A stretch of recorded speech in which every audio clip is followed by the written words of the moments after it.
people that was very, most of all, misunderstood, persecuted, scattered all over the world, and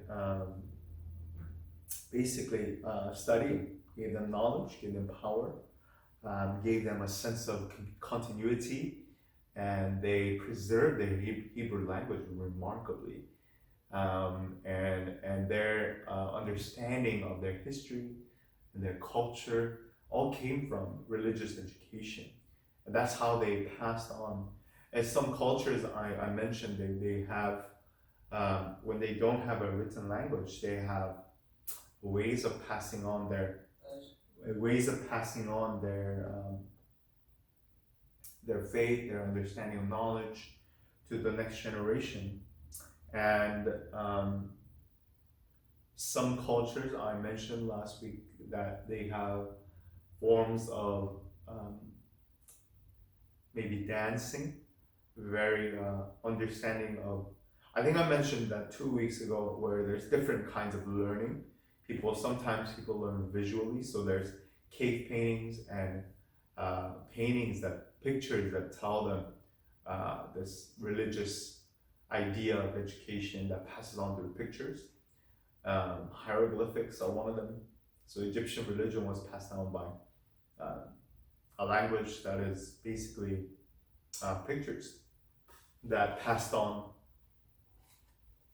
important information, even religious education, to the next generation.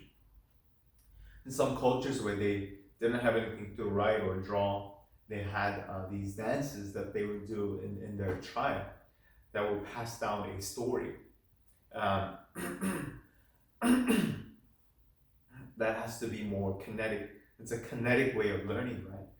Visual, kinetic. Now, when you hear this oral tradition, it's about speaking and then hearing, this idea of auditory learners. And with different learning styles, people have come up throughout the history, throughout the culture. They have found a way to preserve their culture, their religion, and how they pass on pass on their history and culture and faith through their religious education. For instance, Hebrew language is one of the oldest languages in the world. So Hebrew language is so important to Jewish education. That we'll see today in Islamic faith. Arabic is very important language because Quran is written in Arabic.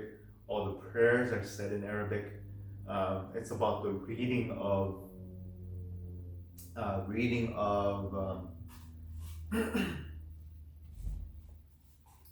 the people who believe in Islam, Muslims, they believe that when you read the Quran, that's when it's most beautiful, most elegant, most eloquent, most effective when it's read aloud in public. A call to prayer, they pray 5 times a day, right? And 5 is an important number, 5 pillars, and so on and so forth.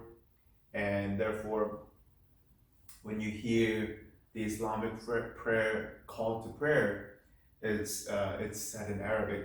So Arabic is the center of the Arabic language is the center of the Islamic faith and how they pass on their education.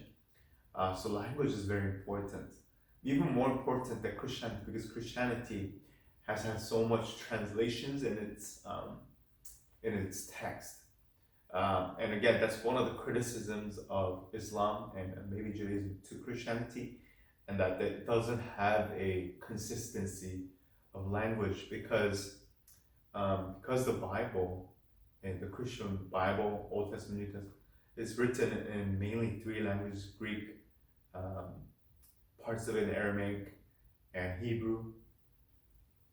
So, and there has been so many translations of it into the Latin Vulgate, into English, into many other languages. So, in essence, the people from Islamic faith that has one language, Arabic, never changed, hasn't changed, would argue that Christianity, the Christian text, would have been corrupted, and Islamic idea of their Quran, this sacred text, has not been changed, because Arabic is the main language that it was written, is the language that the text is written. So can the Hebrew or Bible, or the Old Testament Bible, the Jewish Torah, that's also written in Hebrew. So it has this sense of continuity. What the Christians can argue in essence is that it's inspired, still an inspired text. It is holy, is inerrant. Has to do with, I guess, inerrancy and accuracy, and so on and so forth. That's why these three religions, monotheistic, Abrahamic faith, what we call Judaism, Islam, and Christianity, as the three main monotheistic religions in the world, and they're also the Abrahamic faith. They all claim Abraham as their progenitor, as their father. So we call these three religions the Abrahamic faith, or they all have a claim to Abraham. And also, they believe in one God. Again, Deuteronomy 6 was a confession of one God. Here, Shema Israel, Adonai Eloheinu, Adonai Echad, which means our Lord, the God. Here, or Israel, the Lord is one. The Lord is God, the Lord is one. And that is the similar profession. It's interesting in that the Islamic profession of faith starts off with God being one. The oneness of God is emphasized in Islam. But in Christianity, we believe in God, three in one, the Trinity. The doctrine of the Trinity is a mystery we'll never fully understand, but it is what distinguishes Christianity apart from Judaism and Islam, because we believe in a God who is one. He is one. He is one God. And yet, we also believe that God is one in three persons. We believe in God the Father, God the Son, and God the Holy Spirit. We believe that God the Father is not God the Son. God the Son is not God the Father. In the same way, God the Son is not God the Spirit. God the Spirit is not God the Son, is not God the Father. And yet they're all God. So they're distinct, and yet they're all God. They're all one God. They are one God. So three in one. It's a mystery. We will never fully understand it, and yet we can begin to understand the Christian Trinity. And I'm going to begin to cover that a little bit in our discussion of Christianity and Christian education. And we're going to see that through this profession of faith, religious education seeks to preserve their identity, what they hold as true. And today, in Islamic education, we will begin with Shahada, which is their version of their Shema. Shema talked about, in Judaism, Jewish education, Shema talked about how God be one, and our children must pass on, or how parents must pass on their understanding of God to the next generation. And I talked about each generation passing on the goodness and knowledge of God to the next, the wonders of God to the next. And we're going to see today the study of the aspects of the Arabic language in the Quran. And we'll see the study of tafsir and the fiqh and the madras. And we'll also see pre-modern and modern Islamic education and education and gender. We'll see Islamic education throughout history. We'll see Islamic education in the tafsir and fiqh and the madras. And we'll see how religious education was conducted in this religious system.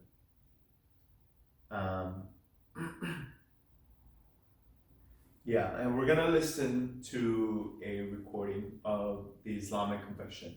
This is Islamic confession broken down, and this is learning the Shahada, which is the profession of faith. Every believer of Islam must confess to this. It's a confession of faith, just like Christianity has creeds and confessions. In the same way, Islam has creed of confession as well. So we'll listen to it. This is how it sounds. Arabic is most beautiful, is people of Islam say. People who believe in Islam, Muslims say it's most beautiful when it's read aloud. So we will listen to this. أشهد أن لا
So that same prayer would be repeated many times.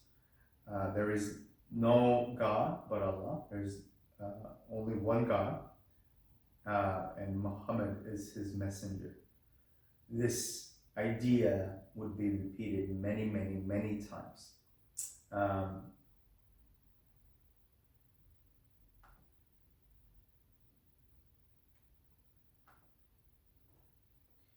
And this Islamic education would be an extension of that confession of faith, Shahada. That's how it would sound like. And their prayer, they would confess that I believe that I testify that there is only one God. There is no God other than Allah. No other God other than Allah. And I believe, and the people would confess that Muhammad is the Rasul. Rasul means prophet or messenger. and Muhammad is the only messenger of Allah. That this is the foundation of their religious faith, and how that would pass on to the generation next and next, because they're so one, and they call this the religious body in Islam when they pray together as one in unison. They have this religious ummah where they are one by praying together and surrendering themselves under Islam. And the idea of jihad, and we've heard of jihad a lot, and it's been used in as context of terrorism, and how jihadists are basically politically portrayed equivalent to terrorists.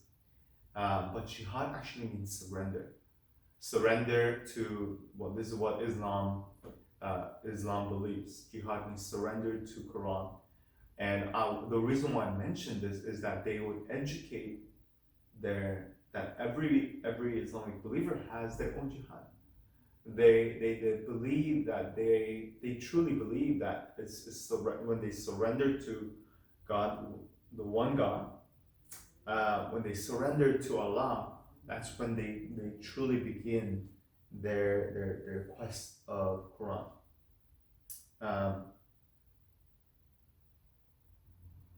So the study of these aspects, the language of Quran, that is very important in what we want to do. So again, today we're gonna try to cover the study of the aspects of the Arabic language and of the Quran.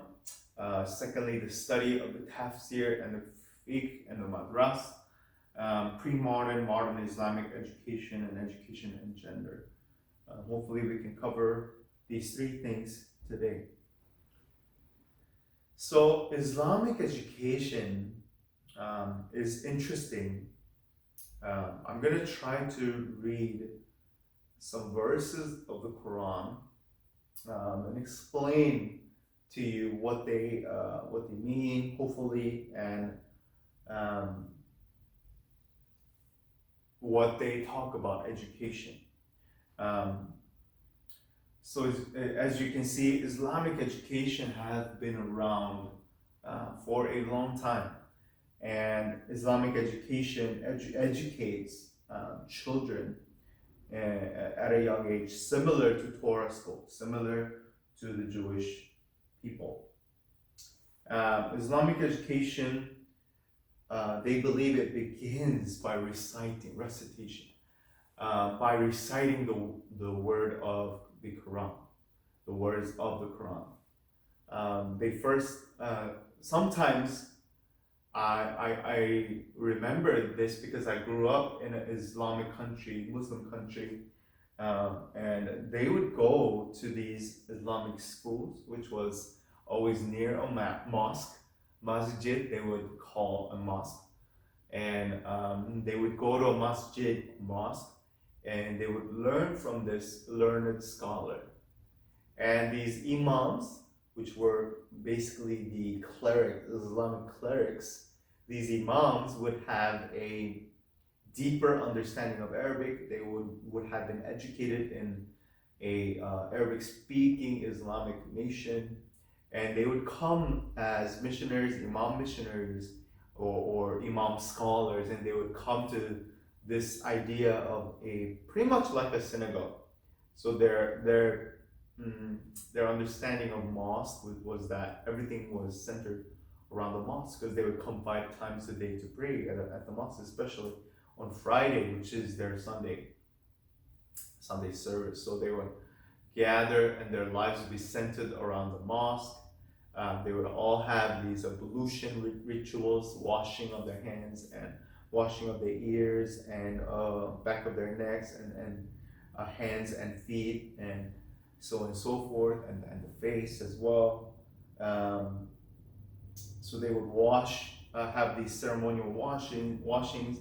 They would come to prayer, and they would pray together 5 times a day, and this unites them. This unites their idea of a religious community, and they're one, and their lives will be centered around an imam explaining the meaning of the text. This Islamic education was the center of a Muslim's life, and this cleric would recite the Quran. The cleric would read out the Quran aloud, recite it, and that's how they would educate believers, people who follow Islam. They would recite it, and I believe that because the religious idea and understanding was limited to the imam, it was my experience that many did not understand Arabic. Arabic is basically a difficult language to learn. It would take years and years of training for even a very a smart intellectual individual. Most believers of Islam that I saw was there for the community, because everyone else was Islam, or their family was Islam, and they feared excommunication, and that's what would happen if they abandoned their faith. They would pretty much be excommunicated from their family, from their way of life. It is the fear of being alone, fear of being outcast, religiously excommunicated, that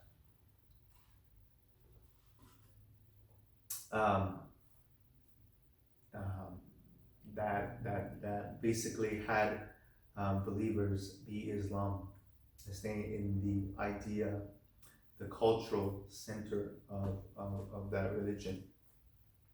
But a couple of recitations from the Quran and the Hadith. And Quran is as you know, the holy text of Islam, and Hadith are sayings of the prophets, sayings of the Prophet Muhammad. As you saw in the video just now, that they would repeat this prayer that God, there is no God but Allah, and Muhammad is his prophet. So the collection of Muhammad's sayings are basically what we know as Hadith. And in the Quran, this is what it says. The first, as you can see, in Surah Quran 96, verse 1 to 5, it says, recite in the name of your Lord who created you. Created man from clinging substance. Recite, and your Lord is the most generous who taught by the pen. Taught man which he knew not. So this is like the beginning. As we know in Proverbs, it says, fear of the Lord is the beginning of wisdom. For this recitation to begin, Islamic faith was centered on the Lord who created us. On who is this Lord? Is the Islamic God Allah. There's one God who created man from clinging substance. Recite. And your Lord is the most generous. And this idea of generosity of God is embedded in the text of the Quran. God will exalt, recite. The first, one of the first words I want to focus on is read, recite.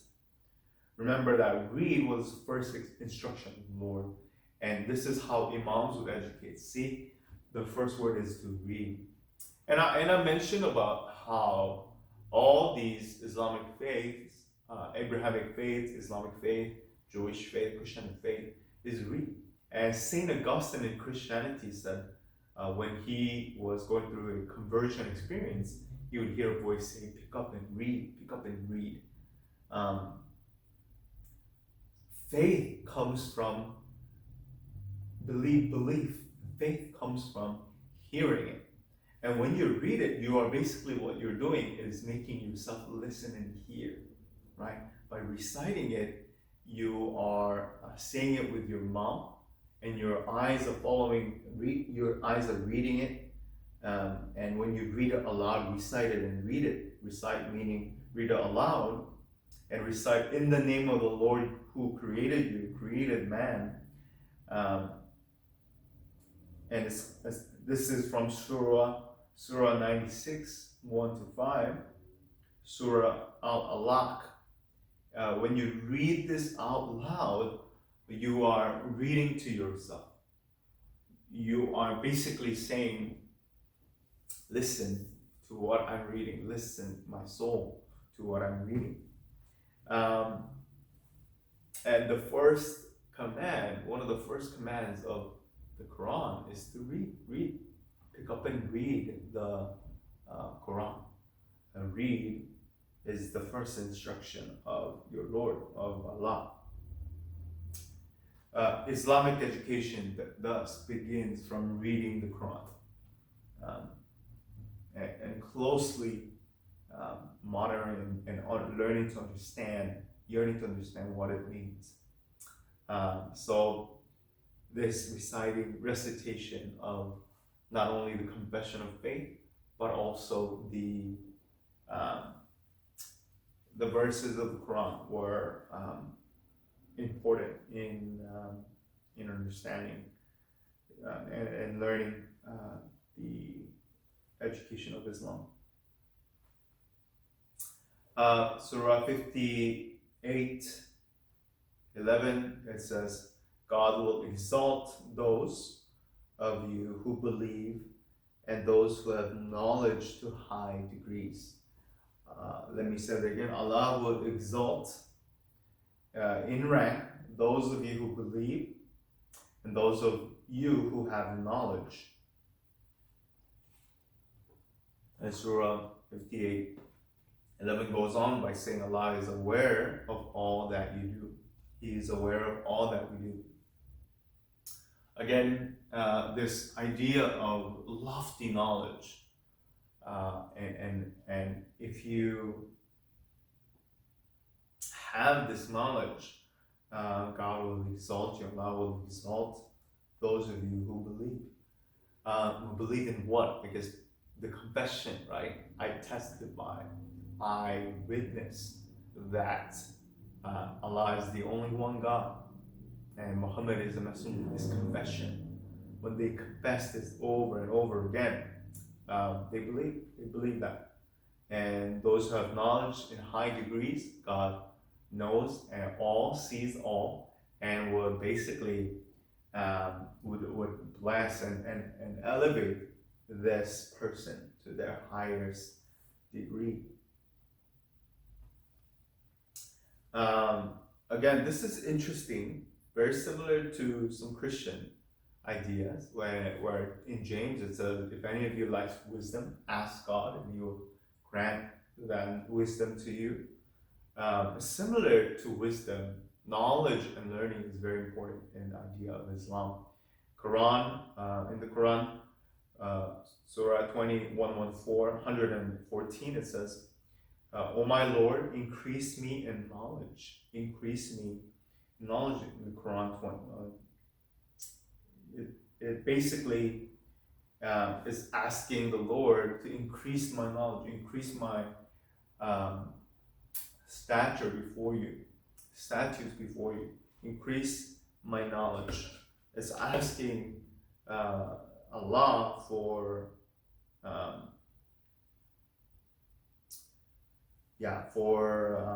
wisdom and strength.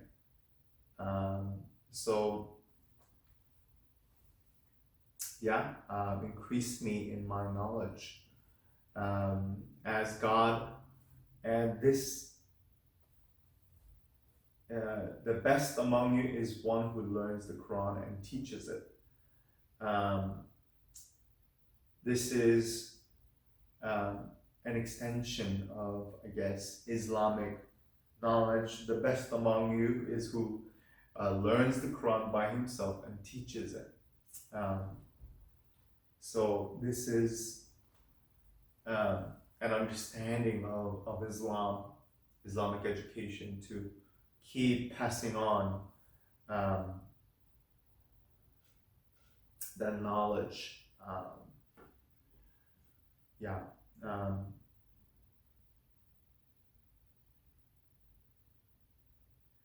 And we're gonna transition to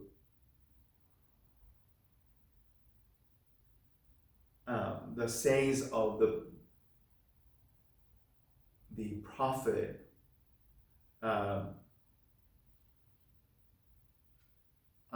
It's called the Hadith, and in the Hadith, it basically says this: seek the knowledge from the cradle to the grave.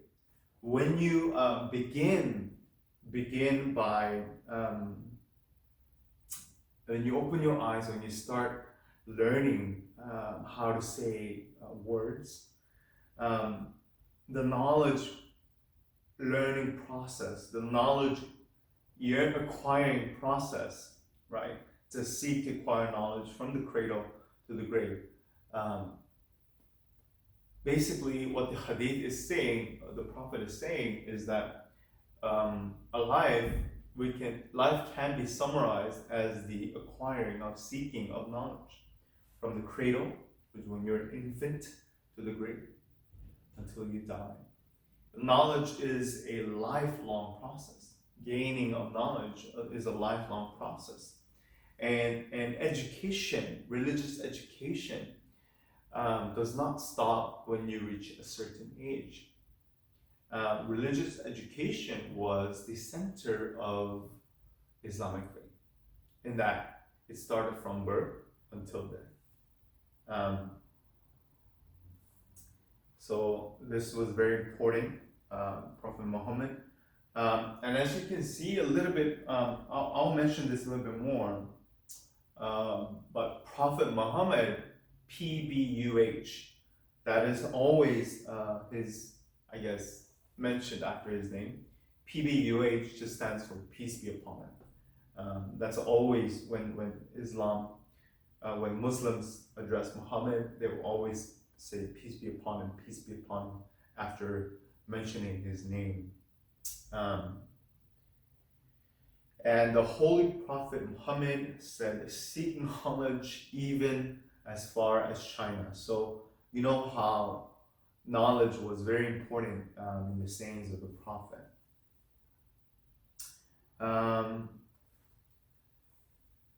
And I don't know exactly how far China was, but it was considered very, very far. And this is interesting because Islamic nation empires were the gateway from Europe to the East China, and the Chinese were always the center of trade, and they wanted to trade with the East, and seek knowledge even as far as China. That basically to the ends of the East. They wanted to gain knowledge that much. Again, this idea of traveling. If anyone travels on a road in search of knowledge, Allah will cause him to travel on one of his roads of paradise. So this idea of searching knowledge, even to the depths of going to paradise, right? Idea that knowledge would elevate a person all the way to heaven. So this idea of journey toward heaven, journey toward paradise, that's what gaining knowledge, that was the end telos of gaining knowledge. That was the goal of gaining that knowledge. So these inhabitants of the heavens and the earth, when they search knowledge, when they go on this idea of journey and this quest for knowledge, that they're beginning actually a quest to enter into paradise. And this is what Muhammad, the prophet, and they would call him Muhammad, peace be upon him, as the one who travels on the road to paradise. Another thing, angels are very important in Islam because angel Gabriel, the messenger angel, is the one who gave the message or basically cited the Quran to Muhammad, and Muhammad wrote down the Quran supposedly. So angels are very important. And in this hadith about this knowledge, the idea of angels lowering their wings for those who seek knowledge is a kind of a nudge in the right direction. So if you're seeking and gaining knowledge, this is a good thing. Angels, even the angels, would lower their wings because they're approving you.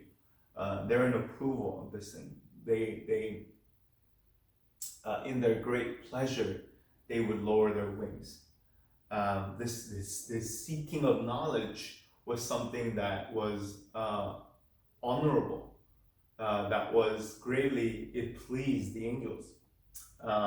That's what Islam or the Hadith is saying. Also, furthermore, Islamic education, the Prophet said, the superiority of the learned man over the devout is like that of the moon on the night when it is full over the rest of the stars. So what this is saying is knowledge was supposed to be gained at all costs. Knowledge was deemed superior over a devout man. This elevation of knowledge above all things was something that was key and central to this understanding of Islam. So the superiority of the learned man over the devout is like that of the moon on the night when it's full over the rest of the stars.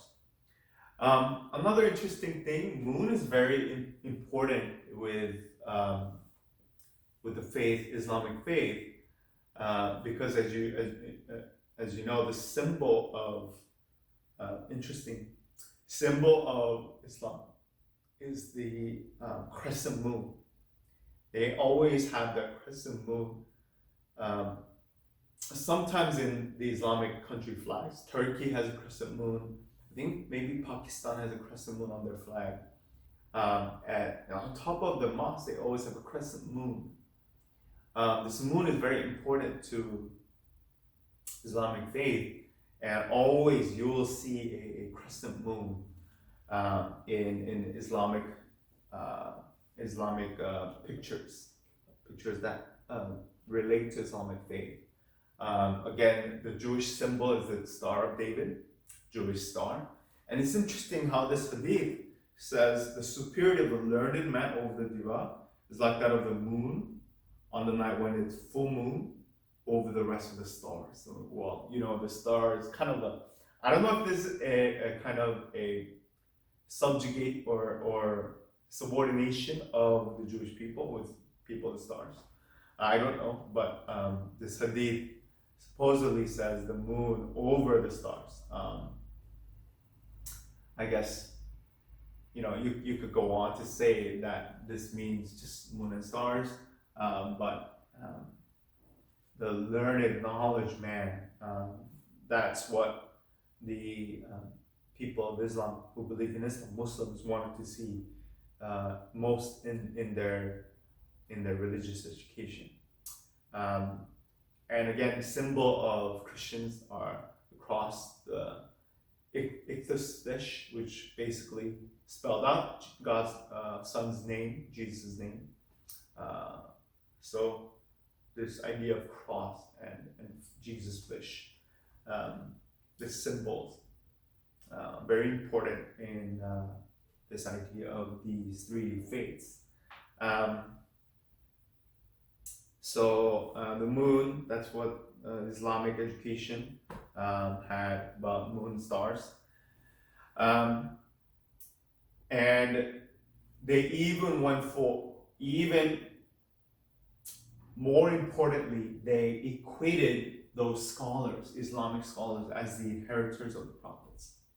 This is so key in that they saw Islamic scholars who devoted their lives to teaching, devoted lives to Islamic religious education, devoted their lives to studying Arabic.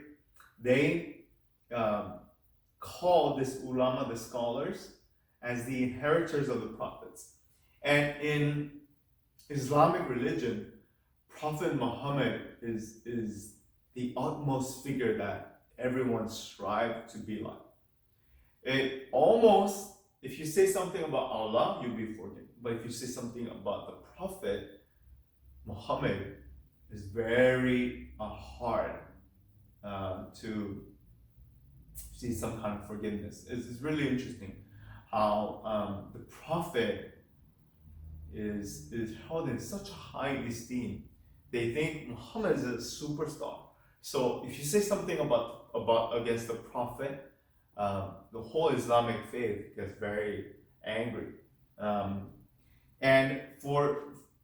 the other hand, when you get compared as an inheritor, as the person who inherits the position of the Prophet, or is someone who is the inheritor, person who inherits the title of Prophet, is the highest honor.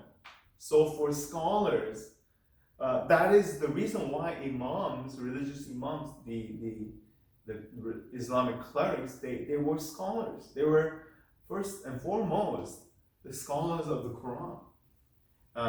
So the superiority, this idea of Islamic scholars being the heirs and inheritors of the prophets. And what was so important was that the prophets, they leave behind no monetary wealth, very honorable.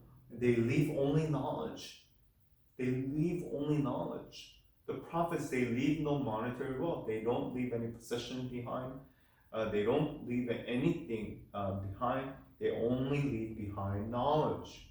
And he who takes it takes an abundant portion. So this idea of hadith, the sayings of the prophets, that was very key in their understanding of the faith. And some of the other hadiths, I'll let you search online. Look online. They value and esteem knowledge over all else, over everything. It's very interesting. And God is shown, Allah, as teacher, as He educates us. That's why we as scholars, Islamic scholars, teach. That's the idea, main idea of Islamic education. So, some history, we're going to get to the history of Islamic education. Islamic education saw a very interesting period of time. First, Islamic education throughout the history of the Islamic Golden Age. Scholar, teachers have been held in the highest esteem in Islam. So Islamic scholars, Islamic teachers, held in very high esteem. Chemistry, surgery, mathematics, astronomy, science flourished under Islam. Again, I said the trade route, the Silk Road, basically Silk Road into Europe and to the East, China, was controlled by Islamic empires, especially the Ottoman Empire. That's when they saw a golden age of their faith, because they got very rich from trade. Chemistry, surgery, mathematics, astronomy, science flourished. This education flourished under Islam. So Islamic education, religious education was followed by secular education. They all flourished under Islam. Knowledge in all fields of sciences were rich under Islamic rule. Very important, very interesting to see this fact. So, from the very earliest days of Islam, the issue of education has been the forefront in the minds of Muslims. Education was very important. Education was something that was deeply embedded in Islamic culture. So, in the minds of Muslims, education is always in the front. We need to educate the next generation. The very first of the Quran, again, we saw in our text reading of the text in the beginning, the very first word of the Quran that was revealed to Prophet Muhammad was in fact read, recite. Prophet Muhammad once said that seeking knowledge is mandatory for all Muslims. So knowledge seeking must be something that is mandatory for all Muslims. And with such a direct command to go out and seek knowledge, Muslims have placed a huge emphasis on the educational system in order to fulfill this obligation placed upon them by the Prophet. Because Prophet Muhammad esteemed knowledge, because Prophet Muhammad commanded to seek knowledge, because the Prophet highly elevated the seeking of knowledge. That's why education was in the forefront of every Muslim's mind. Because this direct command called for knowledge seeking for all Muslims, knowledge seeking was at the center of Islamic education. So Islamic education can be summarized as knowledge seeking. Throughout Islamic history, education was a point of pride and a field Muslims have always excelled in. Again, I said because of this geographic location, many factors, scholars, teachers, highest esteem in Islam, chemistry, surgery, mathematics, astronomy, science, all fields excelled under Islamic rule. Muslims built great libraries in learning centers, places such as Baghdad, Cordoba, and Cairo. And they established the first primary school for children, universities concerning education, continuing education. They advanced sciences by incredible leaps and bounds through institutions such as these. So this led up to the modern world. When Eastern Europe was in the dark Middle Ages, Islam was flourishing in their science, medicine, trade, spices, and trading. All these, especially in education, learning scholars, this excelled under Islamic rule. And this idea of knowledge, because their faith stressed knowledge, because the Prophet commanded them to seek knowledge above all things. That's why this leaps and bounds of education existed. Some attitude toward education, religious education throughout history. Imam Ali, everything diminishes when it's used except knowledge. And today, some education of children is not limited to the information and facts. They are expected to learn. Rather, educators take into account the emotional, social, and physical well-being of the student in addition to the information they must master. So I'm going to go to medieval Islamic history. Medieval Islamic education, it was no different. In the 12th century Syrian physician Al-Shazari, who wrote extensively about the treatment of students, he noted that they should not be treated harshly nor made to do busy work that doesn't benefit them at all. The great Islamic scholar Al-Ghazali also noted that prevention of the child from playing games and constant instances of learning deadens his heart, blunts his sharpness of wit, and burdens his life. So thus, he looks for a ruse to escape his studies altogether. Instead, he believed that educating students should be mixed with fun activities such as puppet theaters, sports, playing with toy animals. Even as early on as medieval education, 12th century Syrian physician, educator, they believed that education starts at a young age, but it needs to be fun. It needs to not be boring.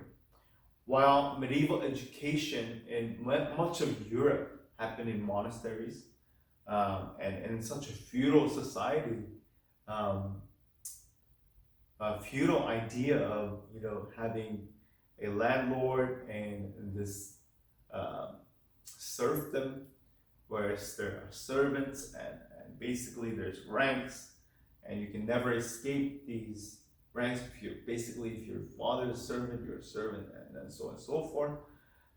Even in this, Islamic education flourished. Think about that. Medieval ages, we call it the Dark Ages, right? No learning in Europe.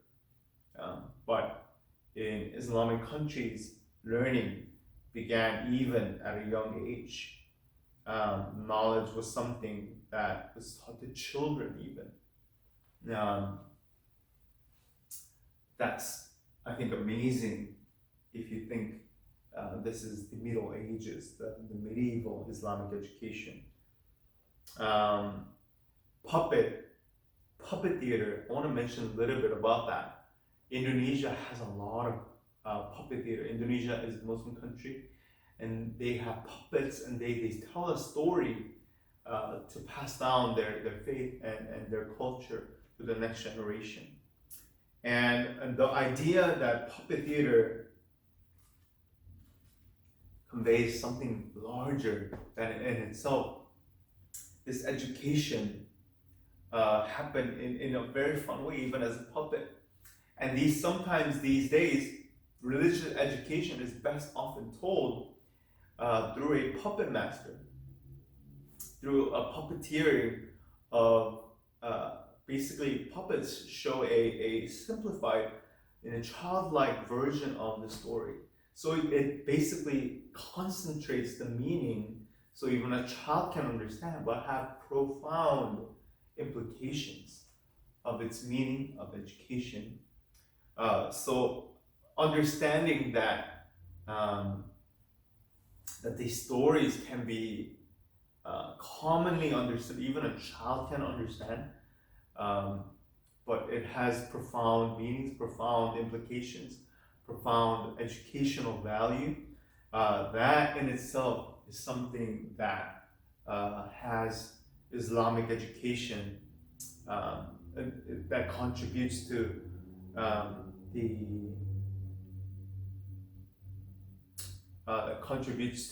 the longevity of Islamic education. So in Islamic education, continuing on, the very first schools were near the mosques, always near a center of worship. So even Khaldun states that in his writings, it should be known that instructing children in the Quran is a symbol of Islam. So instructing children, he even goes further to say that it's a symbol of Islam. If you think about Islam, instructing children. Again, they're very similar to the Torah, Deuteronomy 6, instructed to children. Teach your children when you're in the house, when you're outside, when you're sitting down, when you stand up, when you go out of the house, when you come back into this. Teach your children. Teach your children. Pass it on to the next generation. So Ibn Khaldun says that Quran, teaching children the Quran is a symbol of Islam.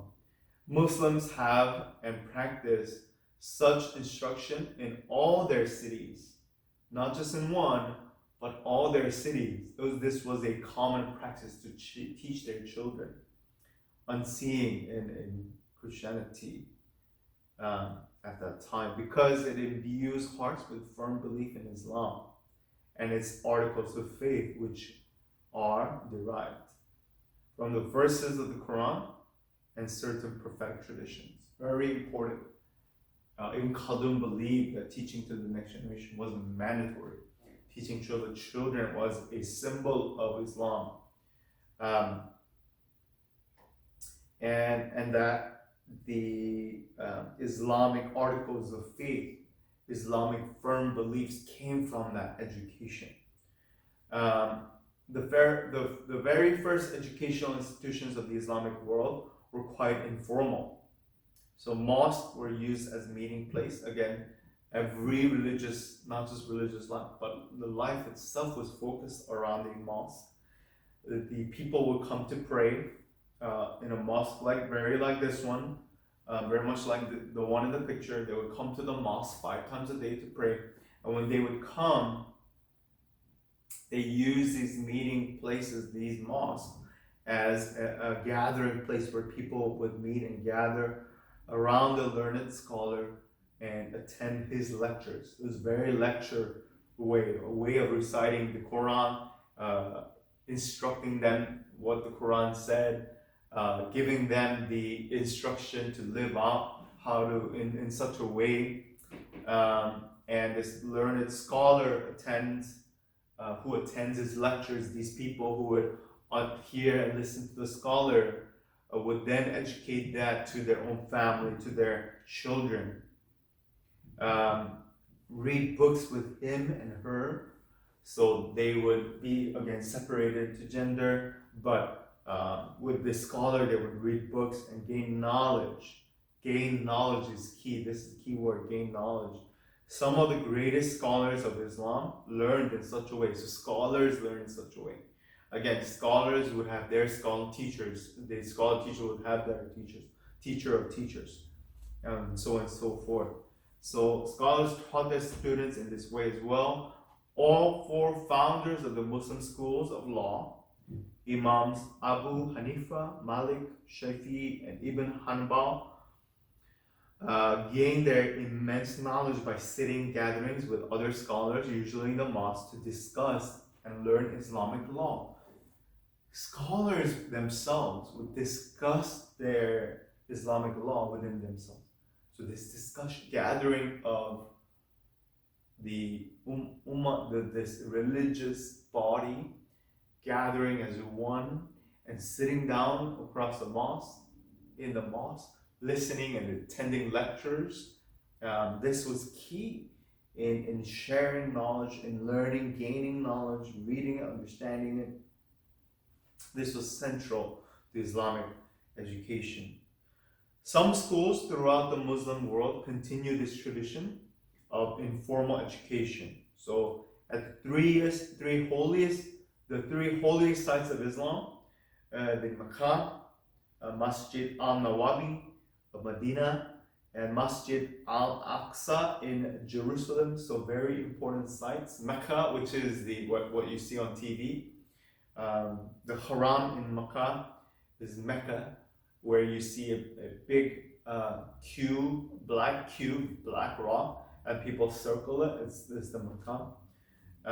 Masjid al-Nawawi in Medina. Medina is one of the very important cities. Prophet Muhammad started in Medina. Masjid meaning mosque. Masjid al-Aqsa in Jerusalem, very holy site where they believe Muhammad ascended. Scholars regularly sit and give lectures in the mosque that are open to anyone who would like to join and benefit from their knowledge. But however, as time went on, Muslims began to build formal institutions dedicated to education. So informally, they held education. They taught in these holy places, holy mosques, but formally they started building institutions dedicated to education. So from primary to higher education, dating back to the earliest, maybe early 900s, young students were educated in primary school called maktab. Maktab. Commonly, maktabs were attached to a mosque where the resident scholar and imams would hold classes for children. So these classes would cover topics such as basic Arabic reading and writing, arithmetic, and Islamic laws. Most of the local population was educated by such primary schools throughout childhood. After completing the curriculum of maktab, students would go on their adult life and find an occupation or move on to higher education in a madrasa, or Arabic word for school. So maktab was basically a primary education, elementary education, and they would go if they had the means, they would go on further to attend a madrasa. But maktab would be something that they would go to a mosque and learn, very similar to informal primary education. These madras can be considered the first modern universities. But madras is a word for school, very, very modern word. We could translate it as university. Madrasas were usually attached to a large mosque. Examples including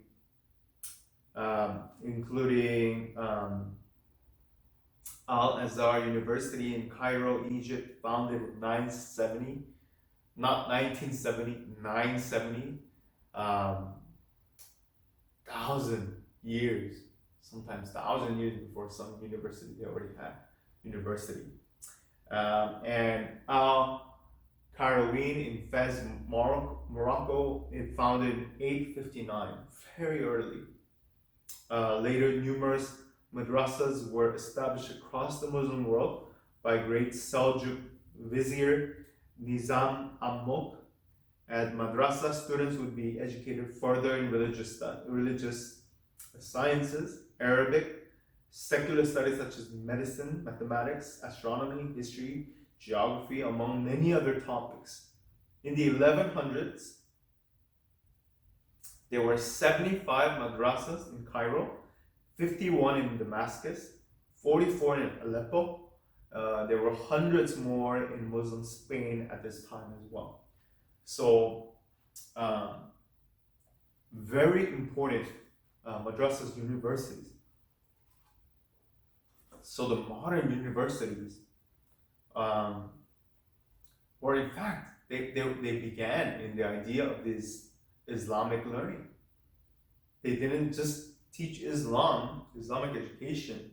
They taught education such as medicine, mathematics, astronomy, history, geography.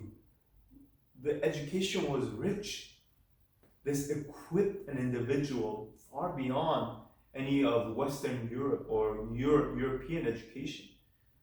Islamic schools included these subjects. And there were many before the Spanish Inquisition, where that expelled all the Muslims from Spain. But there were hundreds more in Muslim Spain, the Moors at this time as well. These madrasas can be considered the first modern university. They had separate faculties for different subjects, with resident scholars that had expertise in their fields. They even had faculty members for different subjects, chairs for different subjects, very much like a modern university. They had students would pick concentration of study and spend a number of years studying under numerous professors. Even Khaldun notes that in Morocco at this time, the madrasas had a curriculum which spanned 16 years. He argues that this is the shortest amount of time in which a student can obtain the scientific habit he desires, or can realize that he will never be able to obtain it. Funny that It takes even 16 years just to know that, that is this knowledge is endless. Something that student can realize that, he can't do anything to obtain it all.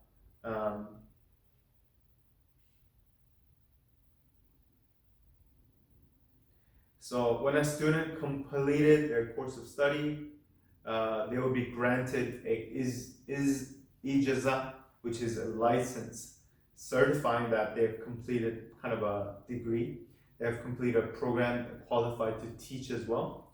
Ijazahs would be given to an individual teacher who can personally attest to his or her students' knowledge, or by institutions such as madrasa, in recognition of a student finishing their course of study. Ijazahs today can be closely compared to diplomas granted from higher educational institutions. So they even have a system of a diploma or a degree, even that early on. So throughout history, Islamic education was one of the best of the world.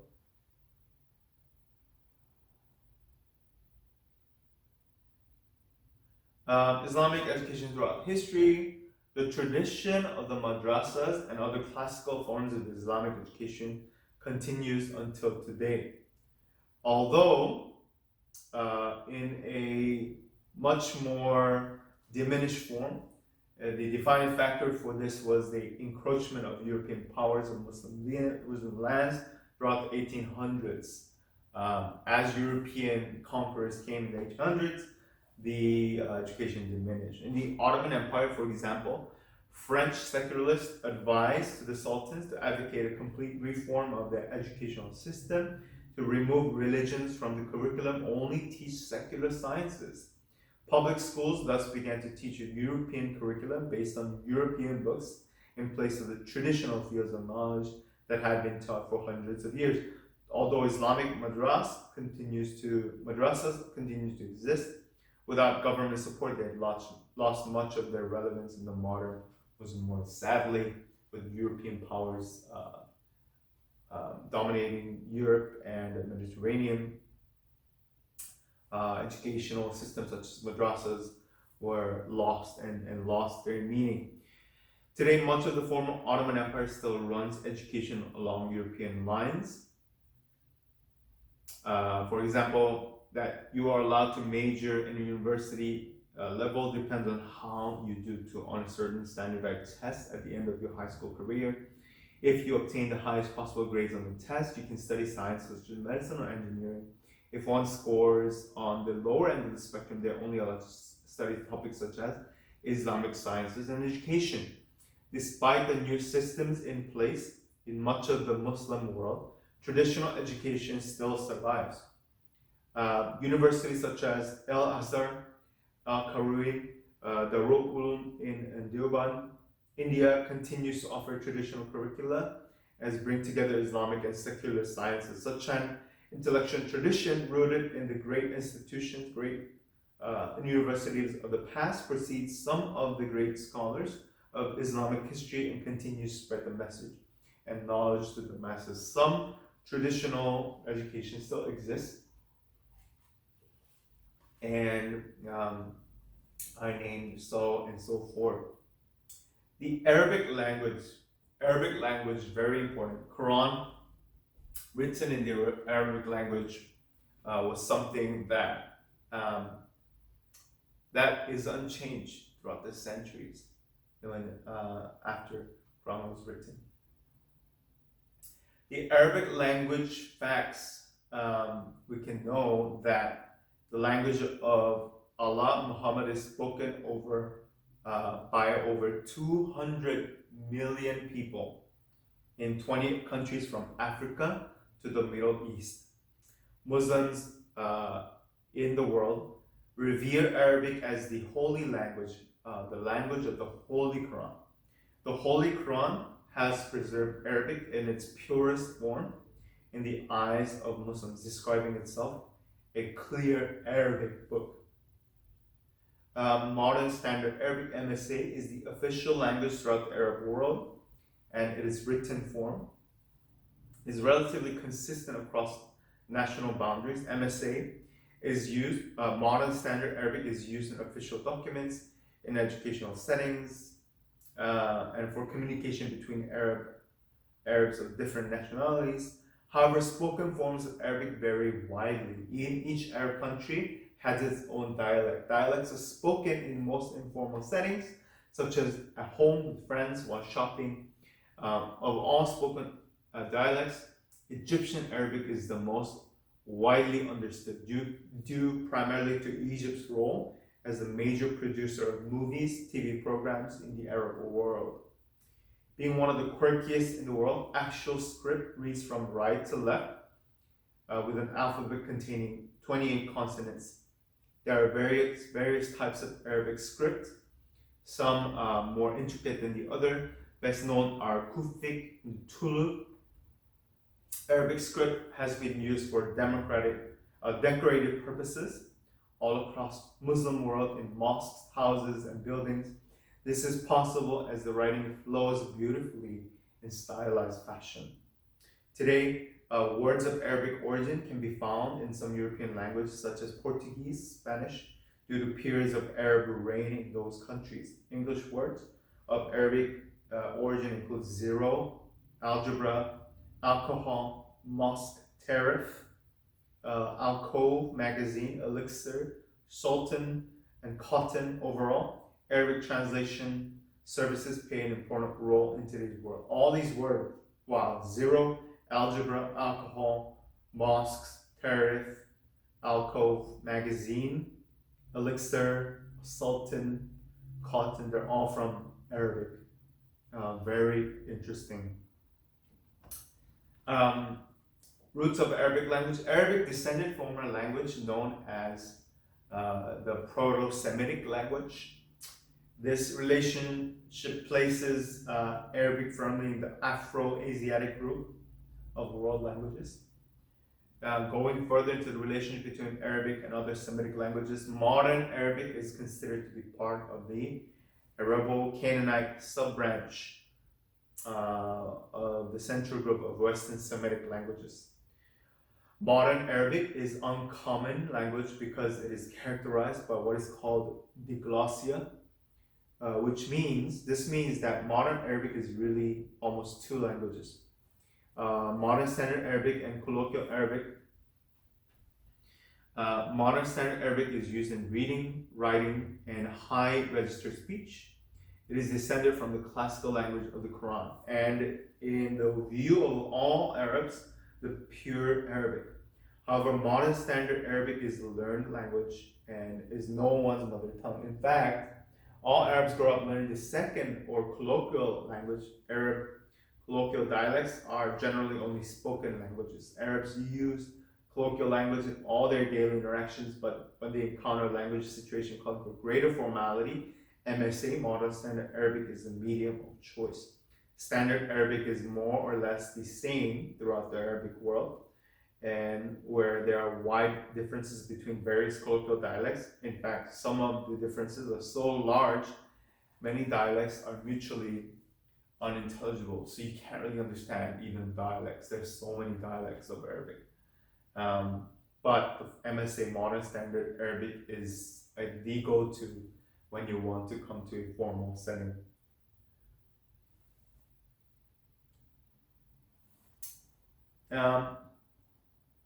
We talked about the roots of the Arabic language. The example of the person who comprehends God's religion and becomes a source of benefit to him, the one who acquires knowledge of religion and imparts to others, the one who pays no attention to guidance. So Arabic is the official language of 26 countries. 200 million people speak it. One of the 6 official languages of the United Nations. Arabic is a sacred language of 1.7 billion Muslims. Arabic calligraphy, Arabic poetry, Arabic music, very important. Arabic is the language of the Quran, holy book of Islam. Yeah. So study of the tafsir and the fiqh. So tafsir is Quranic exegesis, linguistics, jurisprudence, and theology.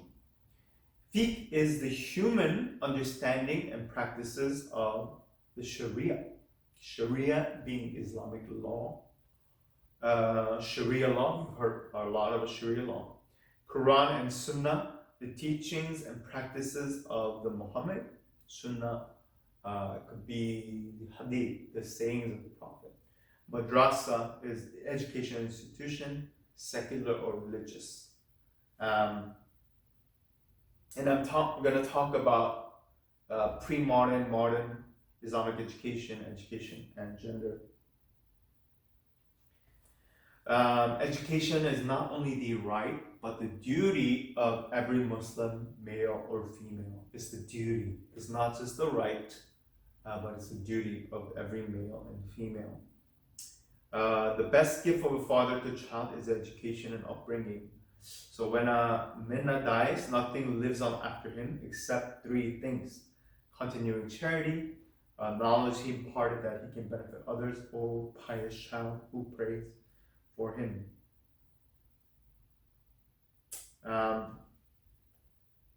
So I want to focus on this one subject, education and women.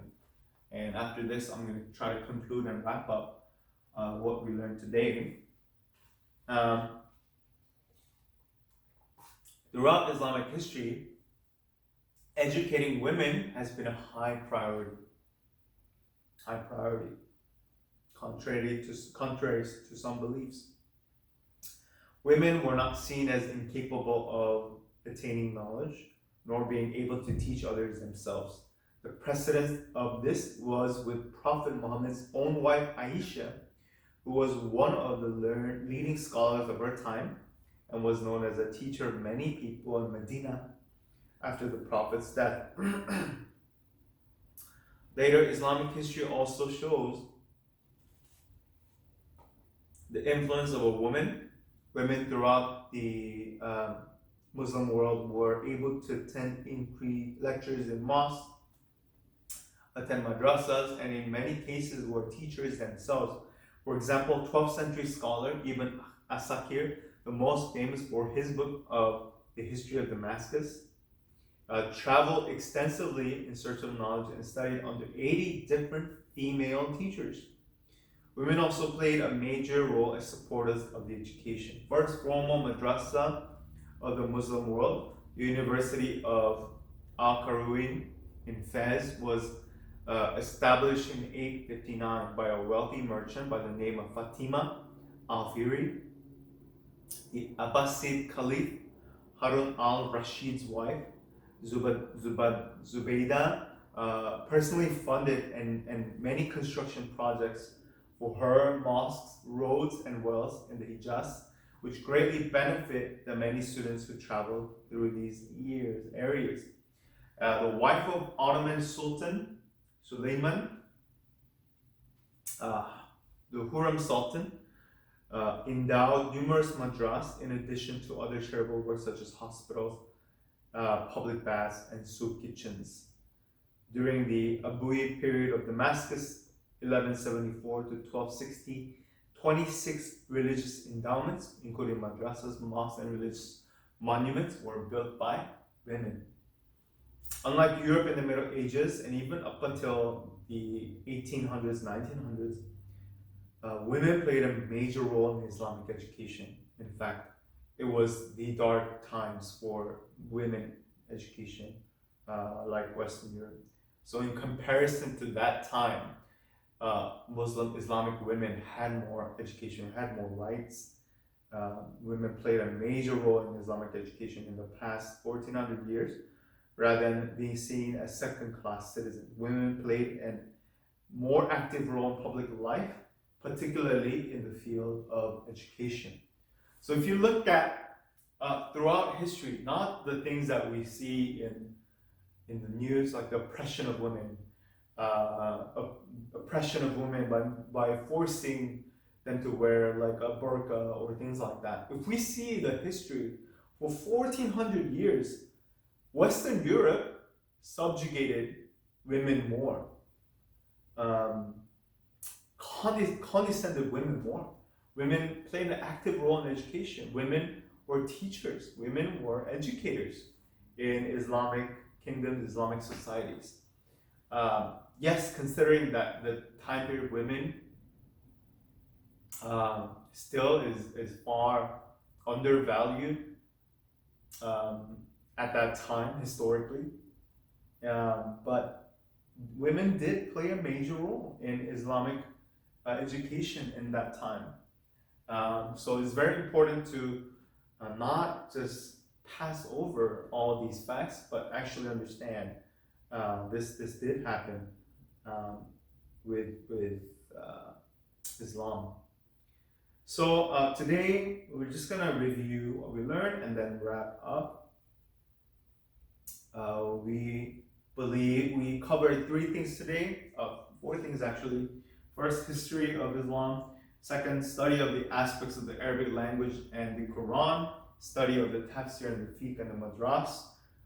Pre-modern, modern Islamic education, and gender. We saw these Islamic schools, and they span a history of longer than East and Western Europe. The first instruction of Allah to Muhammad is to read the Quran, because your Lord commanded you to. Begins from reading Quran. This knowledge was held in high esteem. My Lord, increase me in knowledge was the cry for a Muslim. The best among you is the one who learns Quran and teaches it. The Hadith said, the sayings of the Prophet. This nails this fact of learning knowledge. Seek knowledge from the cradle to the grave. This idea of gaining this knowledge starts at early on in their lives. Seek knowledge from the cradle to the grave. Peace be upon him, Muhammad. Even as China, if anyone travels on the road to knowledge, it goes to heaven. All these sayings, angels, moon and the stars, equivalent to the Prophet. All these beautiful sayings have to do with knowledge, of acquiring knowledge, of gaining knowledge, seeking knowledge, even as far as China, even as far as going to heaven. So very important. History of the Islamic education, scholars, teachers, highest esteem in Islam. Islamic rule flourished education, where in comparison to European rule, there was war, pestilence, Black Death, Dark Ages. But in Islam, education flourished, learning flourished, such a stark contrast. Understanding of surgery, chemistry, medicine, that actually helped learning, understanding what happens in the world, where no learning caused disease. So knowledge actually brought more life-saving consequences rather than Black Death in the Dark Ages. Astronomy flourished, science flourished, mathematics flourished, surgery flourished under Islamic rule. Knowledge in all fields of sciences were rich under Islamic rule. Very interesting. And then we come to this idea of madras, education, modern history, and study of the Arabic language. Arabic language. This was the holiest language of Islam. Over 1.7 billion believers today speak it over about 30 countries from Africa to the Middle East. Arabic speakers. And that is the language of the Holy Quran. And with this, I'm going to end it. Islamic education was key. Knowledge gaining was key. For the Prophet commanded the gaining of knowledge.